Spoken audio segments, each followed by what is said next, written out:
وقالت اليهود عزير ابن الله وقالت النصارى المسيح ابن الله ইহুদিরা উজাইর আলাইহিস সালামকে আল্লাহর পুত্র মনে করত, আর খ্রিস্টানরা ঈসা আলাইহিস সালামকে আল্লাহর পুত্র মনে করত। উজাইর আলাইহিস সালাম বলেন, না, আমি আল্লাহ তাআলার পুত্র না, আমি আল্লাহ তাআলার গোলাম, একজন পয়গম্বর। এই ঘটনা কয়টা হলো এবার? আর আছে কয়টা? وَإِذْ قَالَ إِبْرَاهِيمُ رَبِّ أَرِنِي كَيْفَ تُحْيِي الْمَوْتَى قَالَ أَوَلَمْ تُؤْمِنْ قَالَ بَلَى وَلَكِنْ لِيَطْمَئِنَّ قَلْبِي قَالَ فَخُذْ أَرْبَعَةً مِنَ الطَّيْرِ فَصُرْهُنَّ إِلَيْكَ। আল্লাহ তাআলার কাছে পয়গম্বর ইব্রাহিম আল্লাহকে বলেন, আল্লাহ তুমি কিভাবে মৃত্যু থেকে আবার জীবিত করবা? আল্লাহ বলেন, তোমার কি বিশ্বাস হয় না? আল্লাহ তাআলাকে বলেন, আল্লাহ বিশ্বাস অবশ্যই করে, একটু দেখতে মনে চায়। আল্লাহ তাআলা বলেন, ও ইব্রাহিম, 4টা পাখি নাও, ওই 4টা পাখি নিয়ে তুমি আগে পোষ মানাও, যাতে করে ডাক দিলে সাথে সাথে যেন তোমার কাছে আসে। 4টা পাখি নিয়ে পোষ মানালো। এবার আল্লাহ তাআলা বললেন, ইব্রাহিম, এই 4টা পাখিকে তুমি প্রাণীকে তুমি জবাই করো। 4টা পাখিকে জবাই করলেন। এইবার আল্লাহ তাআলা বললেন, পয়গম্বর, এই গোশগুলো সব ব্লেন্ডার করো। ব্লেন্ডার বুঝেন তো? এখন তো আর বাটাবাটির কোনো সুযোগ নাই, এখন দেয় ফস করে ব্লেন্ডারে বৌমায়েরা, আপনাদের বৌমায়েরা, আমাদের বউরা এখন ব্লেন্ডার মারে। আর কয়দিন পরে কয়, ওরে শরীরে ব্যথা হবে না। ওই যে আগে তো পাড়া ফুতে দিকে আমার মায়েরা চাষিরা তো পিষ্ট মরিচ, আর এখন তো আর ওয়া লাগে না, গুঁড়া পাওয়া যায়, মশলা তাও বাটা লাগে না, তাও ব্লেন্ডার। মানে সুবিধা যত, রোগ তত। আবার ভাইয়েরা, ব্লেন্ডার করা হলো। ওই সময় ব্লেন্ডার ছিল না, তাহলে কুচাইয়া সব 4টা পাখির গোশ এমন ভাবে কুচি কুচি করছে, মনে হয় যেন ব্লেন্ডারে দিয়েছে।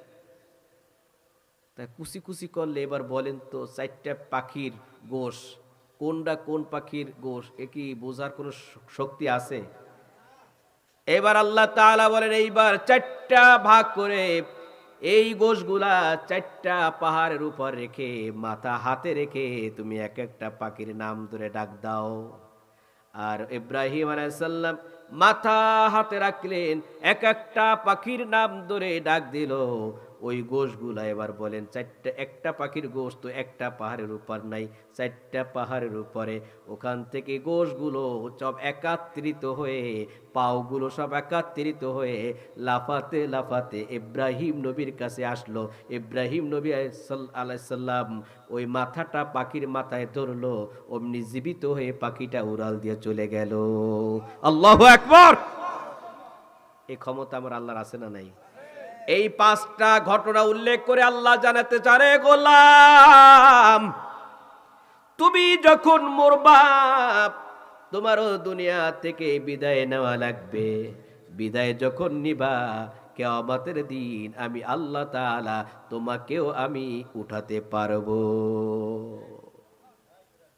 আল্লাহ পারবেন না? সে ক্ষমতা আমার আল্লাহর আছে।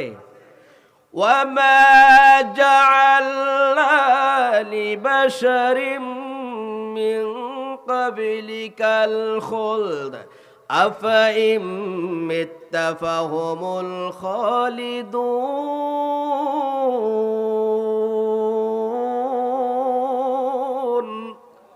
আরো জোরে আল্লাহু আকবার। কুল্লু নাফসিন যায়িকাতুল মাউত,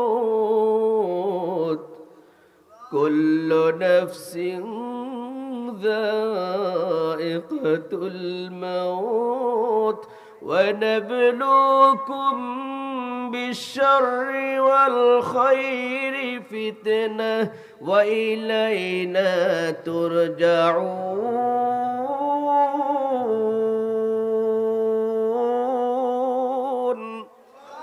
সূরা আম্বিয়ার 33-34 নম্বর আয়াত, 17 নম্বর পারার 3 নম্বর পৃষ্ঠায় 12, 13, 14, 15 নম্বর লাইন। আমার আল্লাহ তাআলা বলেন, ও নবী জানিয়ে দাও তোমার উম্মতদেরকে, তোমার পূর্বে যত মানুষ দুনিয়ায় এসেছিল তারা কেউ স্থায়ী নাই, সবাই চলে গেছে। ও নবী তুমিও মৃত্যুবরণ করবা, তোমার পরে যারা আসবে তারা কি মনে করে তারা চিরকাল জীবিত থাকবে? আল্লাহ প্রশ্ন করছেন। তাহলে আমরা কেউ চিরকাল জীবিত থাকতে পারবো না। আল্লাহ তাআলা বলেন না, কেউ চিরকাল জীবিত থাকতে পারবে না, ক্ষমতাও কারো চিরকাল থাকে না, আর দুনিয়ায় কেউ জীবিত চিরকাল থাকতে পারবে না। জোরে বলে ঠিক কি না? ওই আল্লাহ তাআলা ক্ষমতা দিয়ে একটু দেখেন তুমি ক্ষমতা কোন ভাবে ব্যয় করো। যখন দেখে তুমি সীমা অতিক্রম করছো, তখন দুপুরে সুন্দর সুন্দর খাবার রান্না করার পরেও কত আশা ছিল তোমার সৈন্যবাহিনীদেরকে নিয়ে খাবা, তোমার বাটফার বাহিনীদেরকে নিয়ে খাবা, তোমার সন্ত্রাস বাহিনীদেরকে নিয়ে দুপুরে খাবা, কয়েক ধরনের রান্না করে রাখছো দুপুরে খাবা। আল্লাহ তাআলা বলেন দুপুরের খাবার তোমার কপালে জুটবে না, হেলিকপ্টার নিয়ে মামু বাড়ি তোমাকে পালাতে হবে। এই দুপুরের খাওন কি খাইতে পারছে? আল্লাহ, এটাই হচ্ছে আল্লাহ তাআলার ক্ষমতা। ও আল্লাহ তাআলার গোলামেরা শুনুন, আল্লাহ তাআলা বলেন, ও নবী ফেরাউন দুনিয়ায় এসে চিরকাল থাকতে পারে নাই, নমরুদ এসে চিরকাল থাকতে পারে নাই। ও নবী তোমার পরে যারা আসবে তারাও কেউ চিরকাল দুনিয়ায় থাকতে পারবে না, তাদের ক্ষমতাও চিরকাল থাকবে না। আমি আল্লাহ নির্দিষ্ট সময় ক্ষমতাও নিয়ে নেব, জীবনটাও নিয়ে নেব। আমার ভাইয়েরা, সুতরাং এই মাঝখানে আপনি আমি কি করি তার হিসাব আমার আল্লাহর দরবারে দেওয়া লাগবে কিনা। আল্লাহ তাআলা বলেন আমি তোমাদেরকে পরীক্ষা করব, ওয়ানাবলুকুম বিশররি ওয়াল খাইরি ফিতনা, ভালো মন্দ দিয়ে আমি আল্লাহ পরীক্ষা করব। সুম্মা ইলাইনা তুরজাউন, আবার তোমাদেরকে আমার কাছে হাজির করব। কাইফা তাকফুরুনা বিল্লাহি ওয়া কুনতুম আমওয়াতান ফাহইয়াকুম সুম্মা ইউমীতুকুম সুম্মা ইউহয়ীকুম সুম্মা ইলাইহি তুরজাউন। আমার আল্লাহ তাআলা বলেন কি করে তোরা আমার অকৃতজ্ঞ বান্দা হও, কি করে আমার সাথে কুফরি করো। এমন একটা সময় ছিল তোমাদের কোনো অস্তিত্ব ছিল না, আমি আল্লাহ তোমাদেরকে সৃষ্টি করলাম, দুনিয়ায় আনলাম, আবার এমন একটা সময় হবে তোমাদের কোনো অস্তিত্ব থাকবে না, আমি আল্লাহ আবার এক সময় তোমাদের জীবিত করে আমার সামনে সব হাজির করব। আবার ভাইরা, আল্লাহ তাআলা এই ঘটনা এইটাই বুঝাতে চেয়ে বুঝানোর জন্যই কোরআনুল কারীমে সূরা বাকারার 5টা মৃত্যু থেকে জীবিত ঘটনা আল্লাহ তাআলা বললেন। এইবার আসুন আমার তেলাওয়াতকৃত আয়াতুল কারীমা আল্লাহ তাআলা কি বলেছেন সংক্ষেপে একটু আলোচনা করে আমার আলোচনা শেষ করব ইনশাআল্লাহ। আপনাদের কষ্ট হবে? কয়টা পর্যন্ত কি জানেন না? আমার টাইম থাক, বসেন বসেন। গাজী আলামিন ভাই আইলি তো বুঝ মানে যে শেষ, তদু চলতে থাকুক। আবার ভাইয়েরা, আল্লাহ বলেন আত্তাকু, ভয় করো, ইয়াউমাল্লা তাজজি নাফসুন আন নাফসিন শাইআ, ওই দিবসকে, কিয়ামতের দিবসকে ভয় করতে বলেছেন। এখন কিয়ামতের দিবসকে ভয় কেন করব, আমি একটু কথা বলি, দেখেন আপনারা একটু আমাদের জীবনের সাথে একটু মিলিয়ে দেখেন যে ঠিক হয় কিনা, ঠিক আছে কিনা, আমাদের গতিটা ঠিক আছে কিনা। কিয়ামতের দিন যে আল্লাহর কাছে হিসাব দেওয়া লাগবে, ওই হিসাবের আমরা প্রস্তুত নিতে পেরেছি কিনা আমরা একটু আপনাদের ধরিয়ে দিই, আপনারা বুঝে যাবেন। আল্লাহ রাসূল সাল্লাল্লাহু আলাইহি ওয়াসাল্লাম বসা, সাহাবারা বসা, আল্লাহর নবী এসে বললেন, ও সাহাবারা তোমাদের জন্য একটা সুসংবাদ। কি নবী? আল্লাহ তাআলা আমাকে বলেছেন আমার উম্মতদের মধ্যে ৭০,০০০ উম্মতদেরকে আল্লাহ বিনা হিসাবে জান্নাত দেবেন। এখন ওমর রাদিয়াল্লাহু তাআলা আনহু একজন বিচক্ষণ ব্যক্তি ছিলেন। তিনি বলেন, নবী আমি একটু কথা বলি কি, আল্লাহ তাআলা যে আপনাকে ৭০,০০০ উম্মত বিনা হিসেবে জান্নাতে যাবে পাঠাবেন, এটা কি আপনি আল্লাহর কাছে আবেদন করছেন না আল্লাহ নিজের থেকে বলেছে? বলেন আল্লাহ নিজের থেকে বলেছে। তা নবী নিজের থেকে যদি বলেন আল্লাহ, তা সেখানে তো একটু আপনার আবেদন করার একটা জায়গা তো ফাঁক ছিল, আপনি একটু আবেদন তো করতে পারতেন। খুব ভালো করে বুঝলেন, কি বিচক্ষণ। ওমর তুমি কি বলতে চাচ্ছ? নবী আপনি আল্লাহর কাছে বলতে কি পারতেন না যে আল্লাহ আমার এত উম্মত ৭০,০০০ বিনা হিসেবে জান্নাত দিলে তো হবে না, সংখ্যা একটু কম হয়ে যায়, একটু বাড়ানো লাগবে। সুবহানাল্লাহ। আল্লাহর নবী বলেন, ওমর তোমার কি মনে হয় আমি কি আল্লাহর কাছে আবেদন করিনি? করেছেন? হ্যাঁ করেছি। আল্লাহ কি বলেছে? ওমর আল্লাহ তাআলা আমাকে বলেছেন, নবী ৭০,০০০-এর কথা তো বললাম, অঙ্ক ঠিক থাকুক, আবার প্রত্যেক হাজারের সাথে আরো ৭০,০০০ আমি আল্লাহ বৃদ্ধি করে দিলাম। তাহলে ৭০,০০০ ওটা তো আছে, ওই অঙ্কের সাথে প্রত্যেক হাজারের সাথে আরো ৭০,০০০, তাহলে এবার হয় কত? ৭ × ৭ = ৪৯০ কোটি। ওমর রাদিয়াল্লাহু তাআলা বলেন, নবী ঠিক আছে। এইবার শোনেন, কিয়ামতের দিন আল্লাহ তাআলা যে বিচার করবেন, বিচারটা কেমন হবে? কিয়ামতের দিন আল্লাহ এক শ্রেণীর মানুষদেরকে বিনা হিসাবে জান্নাত দিয়া দেবেন, আর এক শ্রেণীর মানুষকে আল্লাহ বিনা হিসাবে জাহান্নাম দেবে। আর এক শ্রেণীর মানুষদেরকে আল্লাহ হিসাব নিবেন, সহজ করে নিবেন। আর এক শ্রেণীর মানুষ আল্লাহ হিসাব নেবেন, হিসাবটা বড় কষাকষি কঠিন করে নিবেন। তাহলে 4টা হলো। এক শ্রেণীর মানুষ আল্লাহ কি করবেন? আর এক শ্রেণীর মানুষ বিনা হিসাবে, আর এক শ্রেণীর মানুষ হিসাব হবে, হিসাব কি হবে? সহজ। আর এক শ্রেণীর মানুষ হিসাব হবে কষা। ওই কষার মধ্যে আমাগো অতীতের স্বৈরা শাসক মনে হয় পড়তে পারে, ধারণা যা করত। কষ্ট পেয়েন না আপনারা, হয়তোবা বিভিন্ন দলের লোক এখানে আছেন, বাস্তবতা আপনাকে মেনে নিতে হবে, কষ্ট পাইলে হবে না।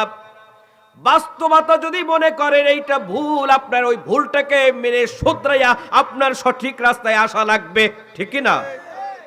নাহলে আপনি মুসলমান দাবি করতে পারেন না। আপনি যদি চিন্তা করেন না ভুল করছে, আর ওই ভুলের উপর আপনি ইস্তেকামাত রয়েছেন, ওই ভুলের উপর আপনি দৃঢ় রয়েছেন, ওই ভুলকে আপনি অস্বীকার করতে রাজি না, তাহলে আপনি ইবলিস শয়তান, আর আপনার মধ্যে কোনো পার্থক্য নাই। ইবলিস শয়তান ভুল করছে, তারপর করে না ভুল করি নাই, করে না, বলে না ইবলিস শয়তান। আর আপনি জানেন এটা ভুল, তারপরে চিন্তা করেন ভুল করুক আর যা করুক, নেত্রী আমার, নেতা আমার, ওই নেতার আনুগত্য করা লাগবেই। তাহলে আপনি আমি ইবলিস শয়তানের খালাতো ভাই। আমাদের বাংলাদেশের যেই কয়টা দলের নেতা আছেন, এমনকি চরমনার পীর সাহেব হুজুর জামাতের আমিরও যদি কয় আমার আদর্শে দেশ চলবে, আমার আদর্শে তুমি চলবা, তাহলে আমরা বলবো তোমাদের মতো আমির, তোমাদের মতো পীর আমাদের দরকার নাই, ঠিক কি না? কারণ আইন চলবে কার? বিধান কার? বিধান চলবে। সেখানে ব্যক্তির বিধান কবার সেটা মাইনে নেবো আর ওইটা স্বীকার করব, এত বোকা তো আমরা না। বাগাই গেছে, শেষ করে দিচ্ছি। এক জায়গায় কিন্তু ঘাপাই আইছে। আমার ভাইয়েরা, তাহলে হিসাব হবে 4 শ্রেণীর। বিনা হিসাবে জান্নাত করা যাবে যাদের কোনো পাপ নাই। এখন বলতে পারেন যে হুজুর ওই গ্যারান্টি আপনি দিতে পারবেন না? আমিও পারবো না, আমারও পাপ আছে, আপনাদের নাও থাকতে পারে, আমার পাপ আছে, আমি বিনা হিসাবে জান্নাতে যাওয়ার কোনো সুযোগ নাই। তবে ইল্লা মান তাবা ওয়া আমানা ওয়া আমিলা আমালান সালিহান ফাউলাইকা উলাইকা ইউবাদদিলুল্লাহু সাইয়্যাতিহিম হাসানাত ওয়া কানাল্লাহু গফুরার রহিমা। আল্লাহু আকবার, লিল্লাহি তাকবীর। প্রধান অতিথির আগমন। আল্লাহ তাআলা বলেন, যারা তওবা করবে, ঈমান আনবে, আমলে সলেহ করবে, আমি আল্লাহ তার সব গুনাহ মাফ করে দেব। যে পরিমাণ জীবনে গুনাহ ছিল ওইটাকে সরিয়ে দিয়ে ওই পরিমাণ হাসানা দিয়া, নেক দিয়া বান্দার আমলনামা পরিপূর্ণ করে দেব। আর ওই অবস্থায় যদি মারা যায় তাহলে বিনা হিসাবে জান্নাত দিবেন কে? বাকি আর তিনটা বলতে পারলাম না, যে কথাগুলো বললাম আল্লাহ তাআলা এই কথার উপর আমাদেরকে, আমাদের সকলকে আমল করার তৌফিক দান করুন। সকলে বলে আমিন। নির্বিশেষে আমরা হাদির জন্য দোয়া করি, আল্লাহ তাআলা ওর শাহাদাতের মর্যাদা দান করুন, বলে আমিন। তবে একটা হাদিকে মারতে পারো, লক্ষ কোটি হাদি বাংলাদেশে জন্ম নিয়েছে, বলে ঠিক কিনা? ওই হাদির এক একটা রক্তের ফোঁটা ওই ভারতের বিপক্ষে দাবানল হয়ে, বুলেট হয়ে, মিসাইল হয়ে ওই ভারতের কলিজাকে টুকরো টুকরো করে দেবে, জোরে বলেন ঠিক কিনা? শুধু ওদের না, বাংলাদেশে যারা ভারতের দালাল আছো, ওই হাদির প্রত্যেকটা রক্তের ফোঁটা এক একটা মিসাইল, এক একটা কামান হয়ে ওদের অন্তরকে, কলিজাকে ছারখার করে দিবেন কে? আল্লাহর কাছে সেই কামনা করে, বাংলাদেশে কোরআনের রাষ্ট্র আল্লাহর কাছে কামনা করে, আল্লাহ তুমি আমাদের বাংলাদেশে তোমার কোরআনের শাসনটা কায়েম করে দাও, জোরে বলে আমিন। ভুল ভ্রান্তি ক্ষমা করবেন। আসসালামু আলাইকুম ওয়া রাহমাতুল্লাহ।